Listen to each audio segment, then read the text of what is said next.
오늘 읽은 본문 여호수아서 7장 6절을 보시면 여호수아가 옷을 찢고 그리고 머리에 티끌을 무릅쓰고 장로들과 함께 여호와의 언약궤 앞에서 대성통곡을 하고 있습니다.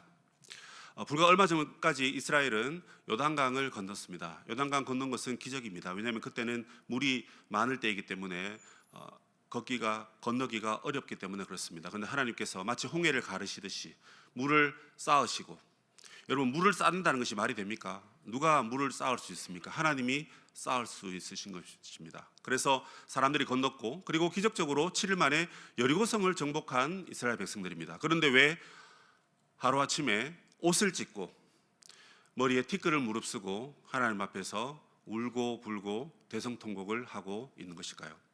그 이유는 바로 이스라엘 백성들 가운데 예상치 못했던 패배를 맛보았기 때문에 그렇습니다. 여리고성은 크고 웅장한 성이었고 매우 방어가 잘 되어 있는 성입니다. 그런데 그 성을 꿰뚫었기 때문에 이제 가나안 땅 정복하는 거 이거 식은 죽 먹기다, 그냥 지나가기만 하면 성들이 다 무너질 것 같네 하면서 그들은 기뻐했습니다. 그런데 왜 그들이 이렇게 슬퍼하고 아파하고 애통하고 있냐 하는 겁니다. 그 이유는 바로 그들이 승리할 것만 같았던 그 아이성 전투에서 그들이 패배했기 때문에 그렇습니다. 이런 일들은 우리의 삶 가운데서도 일어날 때가 있습니다. 이번에 내가 이거 준비했는데 이거면 되지 않을까? 이직을 위해서 2년 3년 기술을 배우고 자격증을 따고, 그리고 원서도 50통에서 100통까지 그렇게 수많은 회사에 지원했는데 그 중에 하나는 되지 않을까? 그런 생각을 한다는 거죠. 그런데 결과는 한 군데도 나를 오라고 하는 직장이 없는 것입니다.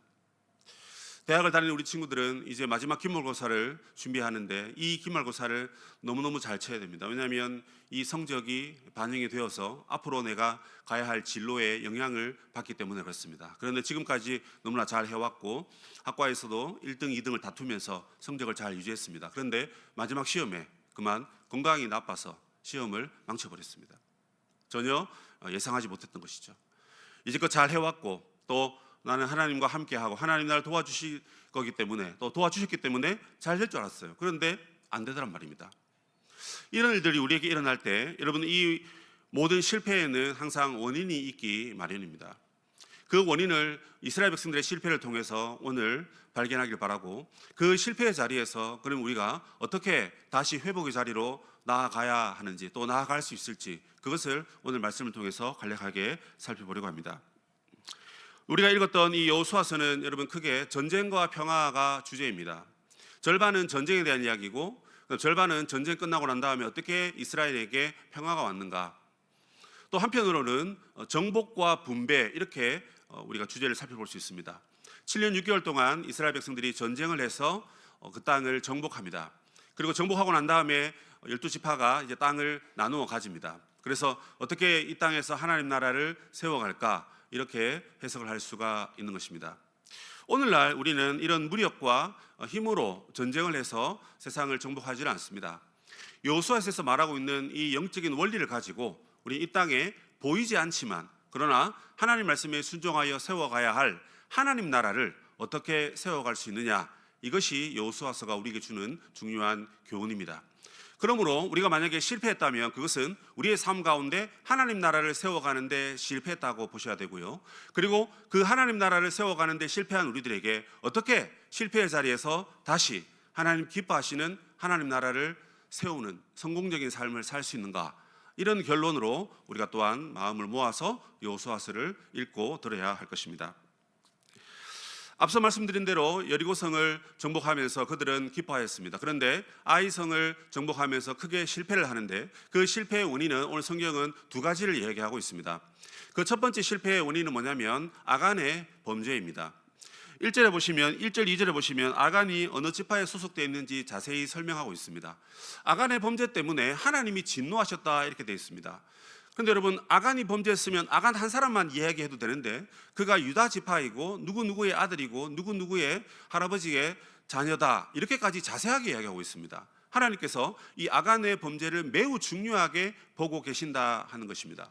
그것도 그럴 것이 지금 7년 6개월을 싸워서 정복하는데 첫 번째 전투를 마치고 지금 두 번째 전투입니다. 그런데 첫 번째 전투는 이스라엘 백성들이 하나님 앞에 전적으로 순종하여서 그 성을 하나님의 뜻 안에서 잘 차지하였습니다. 그런데 두 번째 성을 차지할 때 첫 번째 성에서 나온 그 모든 전리품을 하나님께 바쳐라 했습니다. 그 이유는 그 모든 것의 주인이 하나님이시기 때문에 그렇습니다. 이 가나안 정복은요, 이미 창세기에서 이미 예언된 말씀입니다. 가나안 땅에 많은 이방 민족이 사는데 그들의 죄악이 가득 차면 내가 너희들을 보내서 그들을 심판할 것이다. 그 예언을 하셨습니다.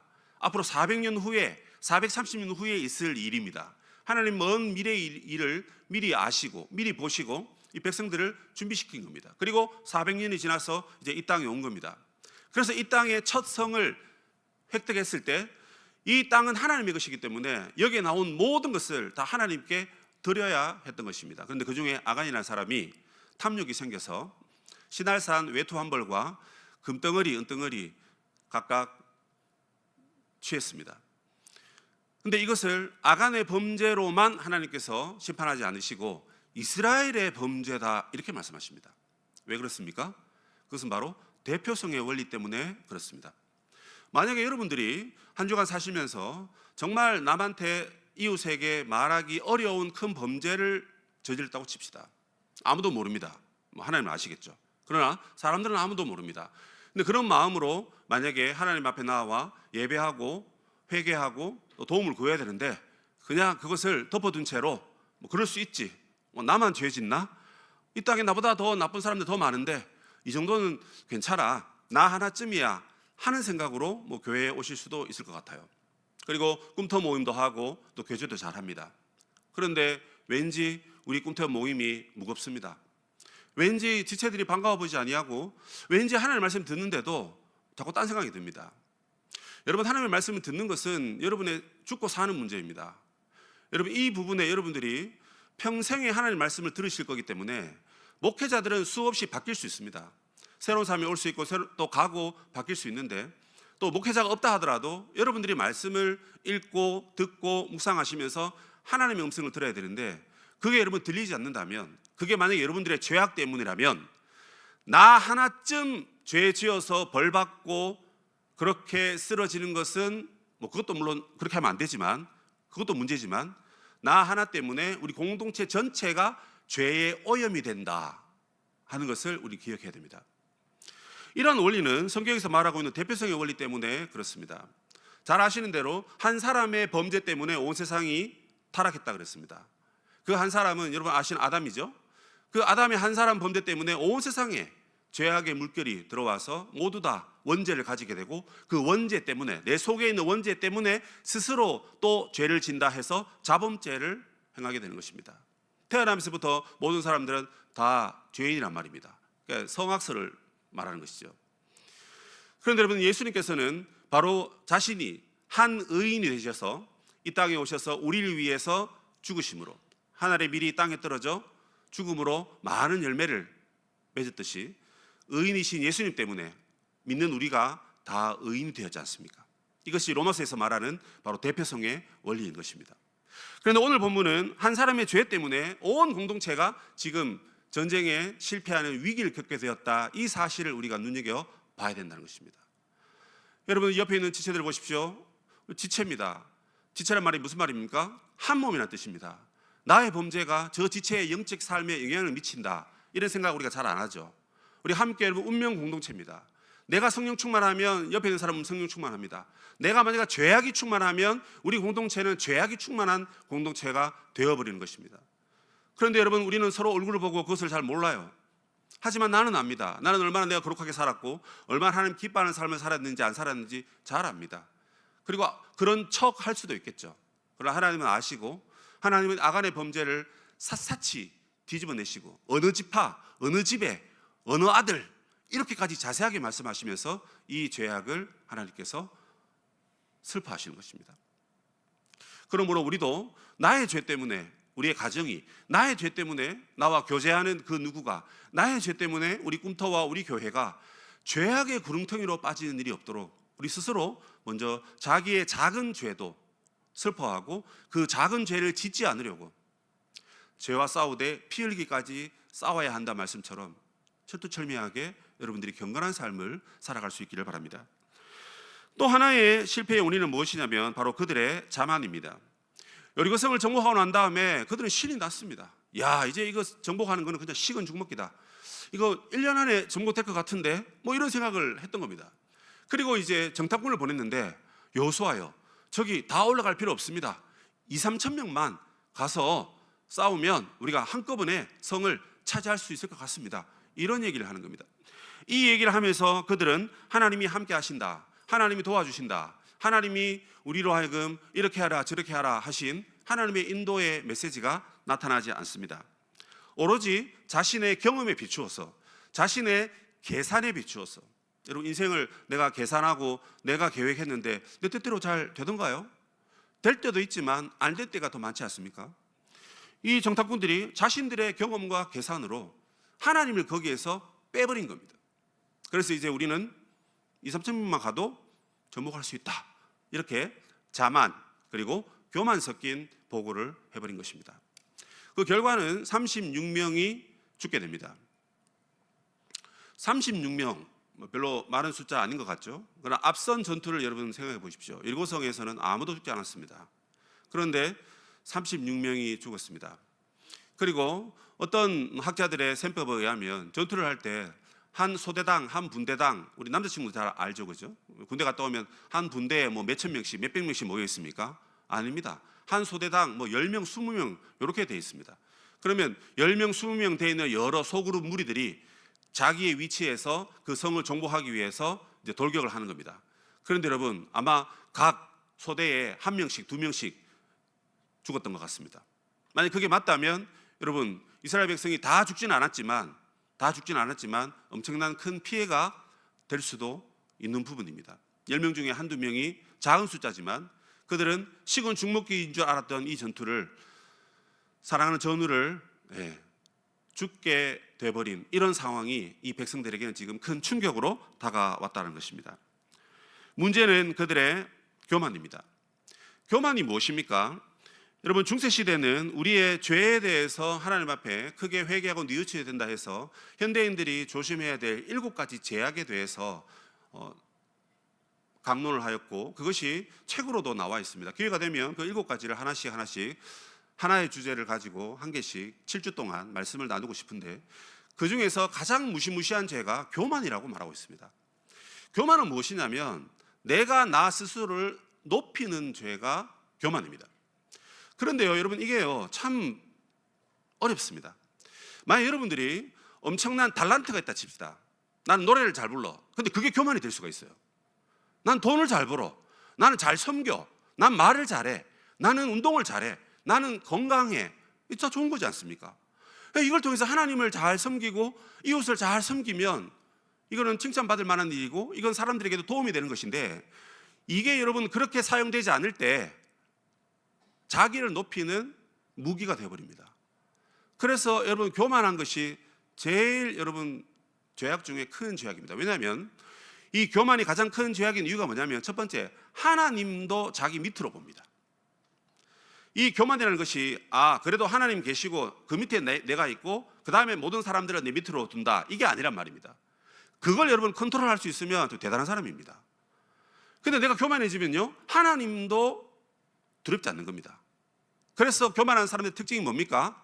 하나님 말씀을 안 듣습니다. 못 듣는 것도 있는데 안 듣습니다. 왜요? 안 들리거든요. 내가 이렇게 높아졌는데 하나님 말씀 안 들리는 겁니다. 예수님이 이 자리에 오셔서 설교해도 예수님 그건 맞는 말인데요 그거는 저한테는 지금 해당 안 돼요. 저 친구한테 해당되니까 다른 거 해주시죠. 다른 말씀 주시죠. 어떻게 하면 제가 부자 될 수 있고 어떻게 하나님을 위해서 더 많이 헌금하고 더 잘 섬길 수 있는지 그런 얘기 해주세요.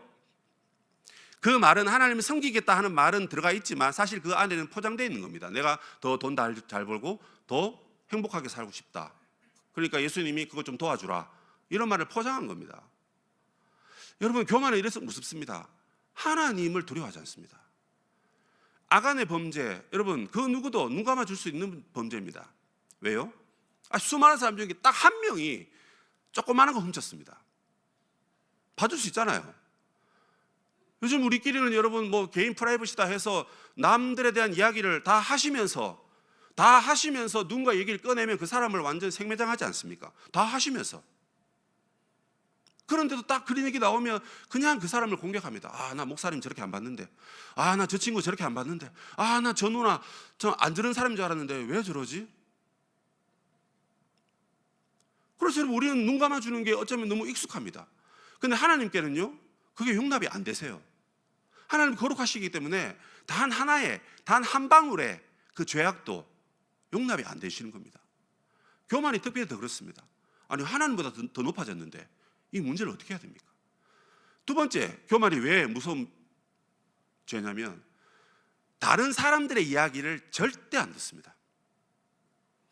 그걸 우리는 이렇게 말합니다. 아, 저 친구는 소신이 있어서 또 고집이 있어서 또 자기의 신념이 강해서 하는데요, 그런 말로 포장하지 맙시다.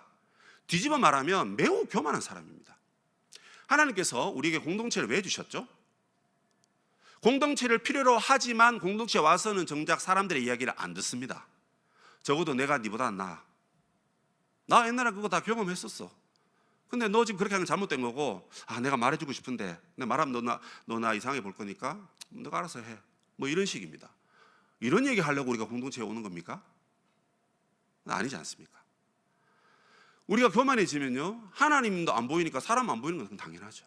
부모님 말씀, 뭐 사춘기라서 그렇다 칩시다. 사춘기 다 지났습니다 지금. 그죠? 그런데도 안 들립니다.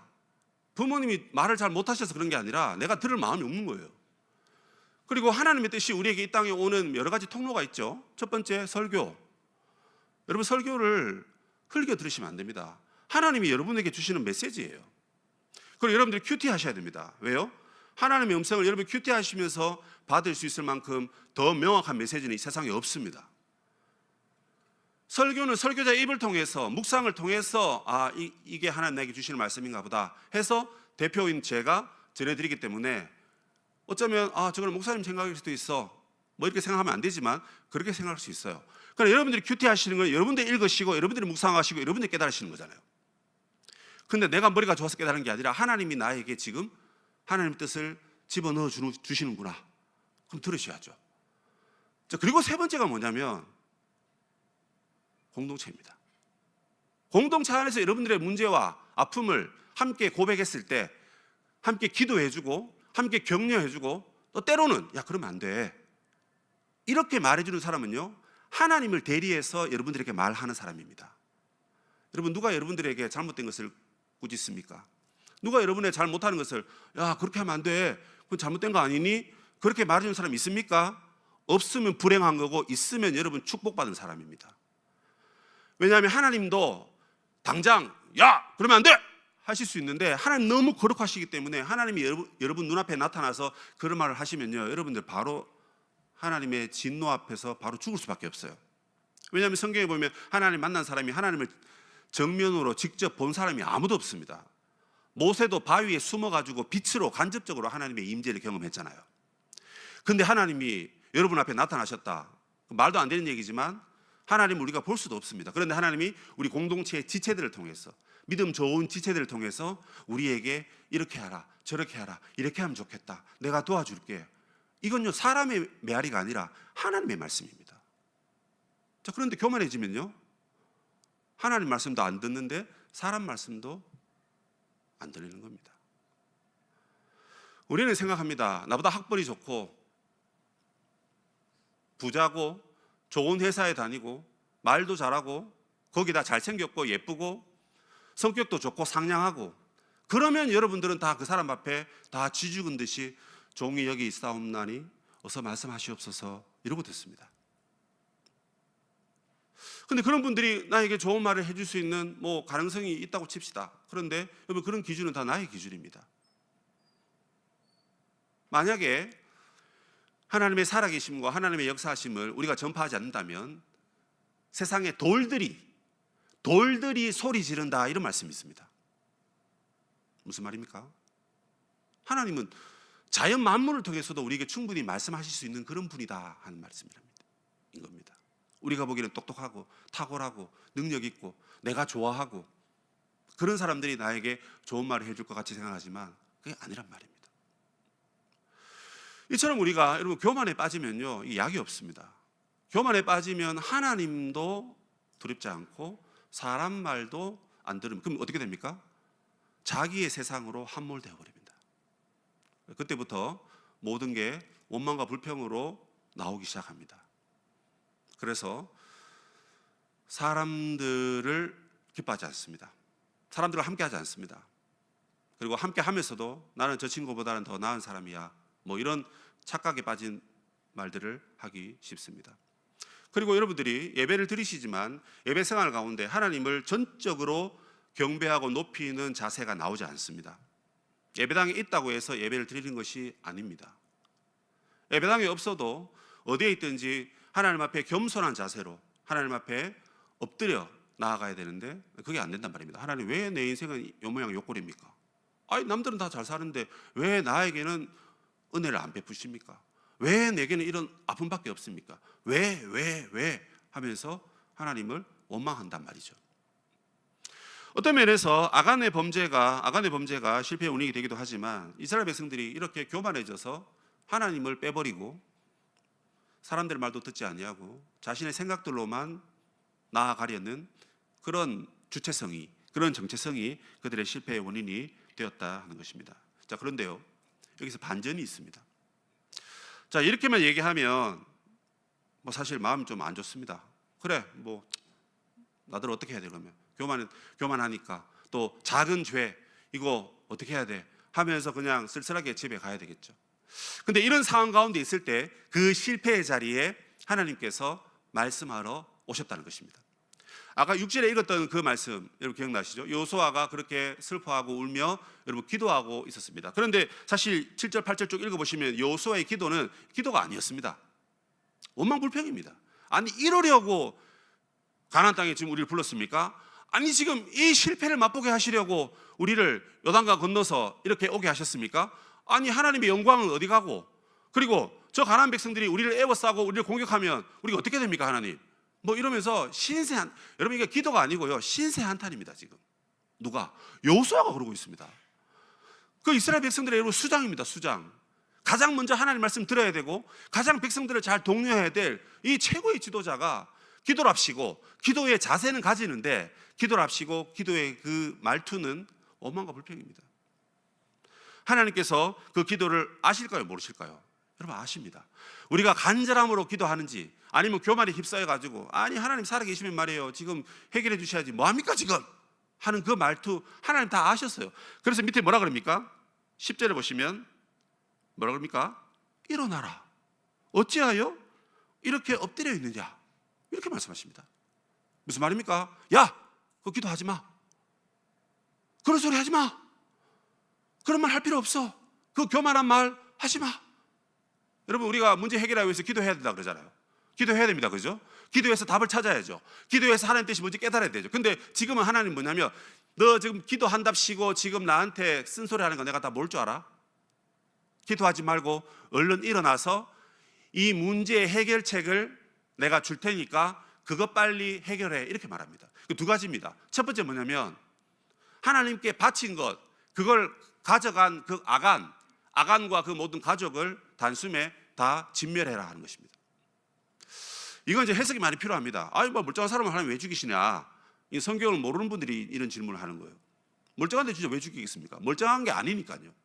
이미 하나님께 다 바친 재물인데 그걸 하나님께 안 드리고 내가 가져갔단 말입니다. 그럼 이거 하나님께 이미 드려진 거예요. 그럼 내가 가지고 있으니까 어떻게 해요? 가지고 있는 나도 같이 하나님께 드려져야 되는 거예요. 그래서 죄의 원흉을 싹둑 잘라라, 뿌리 뽑아라, 그걸 말씀하시는 겁니다. 또 하나는 뭐냐면 그 뒤에 보시면 너희들이 거룩해져라, 이렇게 말합니다. 내일 내가 너희들에게 임할 테니까 죄 짓지 말고 거룩해라, 이렇게 말씀하십니다. 우리가 성경 읽다 보면 여러분 여러 가지 이야기가 나오지 않습니까? 그럼 어디에 이게 포인트를 둬야 될까, 이런 고민을 많이 합니다. 훈련이 필요합니다.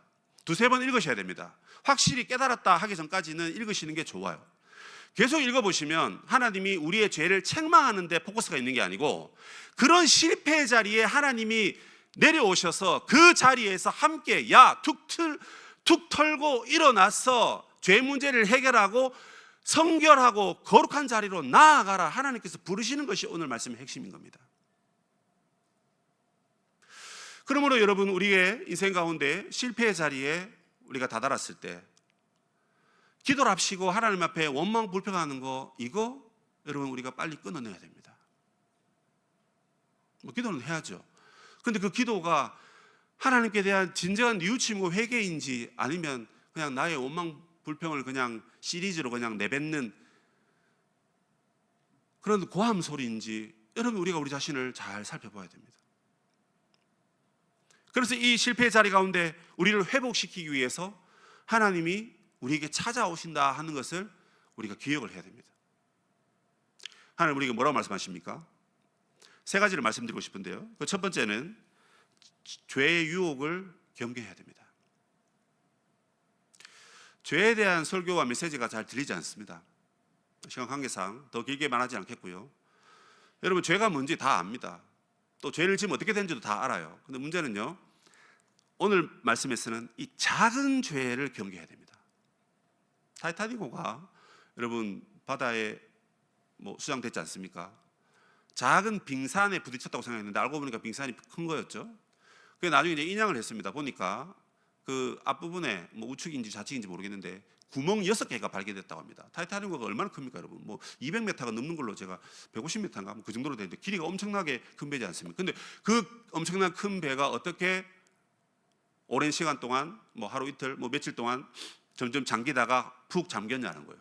작은 구멍 6개가 그 큰 배를 침몰시키는 겁니다. 바늘도둑이 소도둑 된다고, 여러분. 작은 죄가 결국에는 나중에 뭐예요? 큰 문제로 번지게 됩니다. 근데 하나님께는요, 요만큼의 작은 죄도 용납이 안 되는 겁니다. 사람 속일 수 있습니다. 부모님 속일 수 있어요. 목사님 모를 수 있습니다. 다 모를 수 있습니다. 하나님은 다 아십니다. 근데 그 부분에서 내가 그냥 덤덤하다, 맷집이 참 좋은 겁니다, 그거. 근데 그런 맷집은 쓸모없는 맷집입니다.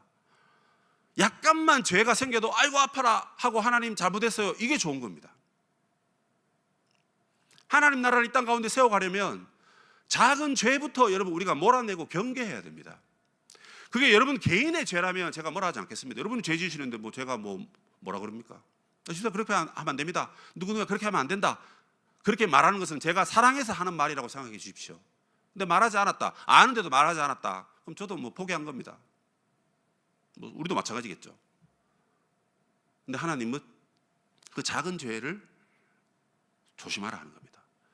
나뿐만 아니라 우리 공동체 전체를 침몰시키는 어마무시한 죄가 바로 그 작은 죄이기 때문에 그렇습니다. 자, 그러면 뭐가 작은 죄입니까, 여러분? 무심코 그 지체의 상황에 대해서 무심코 탁 내뱉은 말, 내가 그렇게 말해주고 공격 들어오는데 공격을 받아서, 야, 내가 사실은 너가 이렇게 하면 안 되니까 내가 마음이 아파서 그런 말 한 거야, 이 말 할 자격 없고 자신 없으면 아무 말 하지 마세요.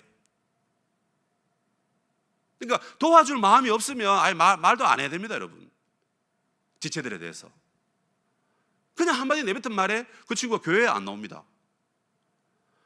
권면을 합시고 한마디 했는데 예배를 안 드립니다. 뭡니까 이게? 누가 문제입니까? 진짜 내가 사랑하고 진짜 이러면 안 된다는 그런 간절함을 갖고 10번 기도하고 정말 한마디 딱 내뱉을 때도 진짜 이 말 하면서 저 친구가 마음 상하면 안 되는데 마음 상할 겁니다. 분명히 상합니다. 마음 상해도 내가 끝까지 폭풍을 맞고 비바람을 맞아도 내가 저 친구를 도와줘야 되겠다, 그런 마음 없는데 그냥 툭 내뱉는 말은 작은 죄가 나도 침몰되고 그 친구도 침몰되고 공동체도 다 침몰되는 상황이 된단 말입니다. 단적인 예로 말 하나를 얘기했습니다. 이 작은 죄를 여러분 경계하셔야 됩니다. 경계할 말은 무슨 말입니까? 이게 어느 날 갑자기 확 오는 게 아니란 말입니다. 무심코 우리의 삶 가운데 나타난단 말입니다. 상처를 줄 수도 있고 받을 수도 있어요. 누가 줬고 누가 받고 이 얘기를 하기 이전에 이런 죄악들이 우리 공동체를 모두 다 침몰시키는구나, 경계하자, 이것을 기억하십시오. 두 번째는 여러분 교만입니다. 하나님 말 안 듣고 남의 말 안 듣는 거. 여러분, 이 교만은 진짜 위험한 겁니다. 하나님으로부터 가장 멀리 떨어져 나갈 수 있는 큰 죄가 교만이에요. 그런데 여러분, 나의 달란트와 나의 재능과 나의 능력이 때로는 교만이 될 수 있습니다. 난 너무 탁월한데 이 인간들하고 같이 있어야 되니까 내가 정말 가오가 안 선다. 이게 교만입니다. 여러분, 높은 자일수록, 가진 자일수록, 능력 많은 자일수록 섬겨라 그랬습니다. 섬기라 그랬습니다. 여러분, 지체들을 위해서 중보하시죠? 기도하시죠? 몇 명의 지체들을 위해서 기도하고 계십니까? 임원들, 전체를 위해서 기도하고 계십니까? 우리 꿈섬들 한 사람 한 사람 이름을 불러가며 기도하고 계십니까? 죄송한데 그거 못하고 계시면 교만한 겁니다. 왜요? 섬기는 자리에 우리를 부르셨잖아요. 임원은 그냥 얼굴 잘나고 능력 있고 말 잘하고 그러면 임원하는 겁니까? 아니지 않습니까? 부족해도 하나님이 세우셨으니 섬기라고 한 거구나. 꿈섬인 내가 좀 못나도 그래도 섬기라고 주셨으니 기도 많이 하고, 내가 뭔가 말을 잘 못하고 전달을 잘 못하더라도 내가 뒤에서 기도는 그래도 열심히 해줘야지, 이런 마음으로 여러분 섬기는 거, 이겁니다. 그냥 꿈섬이라고 어깨에 힘 딱 들어가 있으면 여러분 교만이 여러분 하늘 끝을 찌릅니다. 잠언에 뭐라 그럽니까 여러분? 교만이 패망의 선봉이라 그랬습니다. 패망하는 가장 첫 번째 발걸음이 여러분 교만입니다. 교만. 그래서 이 교만을 여러분 끌어내야 됩니다. 내가 하나님 말씀을 잘 못 듣고 있다, 교만의 적신호입니다. 그리고 다른 사람들의 말이 너무 안 들리고 너무 진짜 말 같지 않다, 그렇게 들린다, 이것도 위험한 겁니다. 여러분, 들어야 됩니다.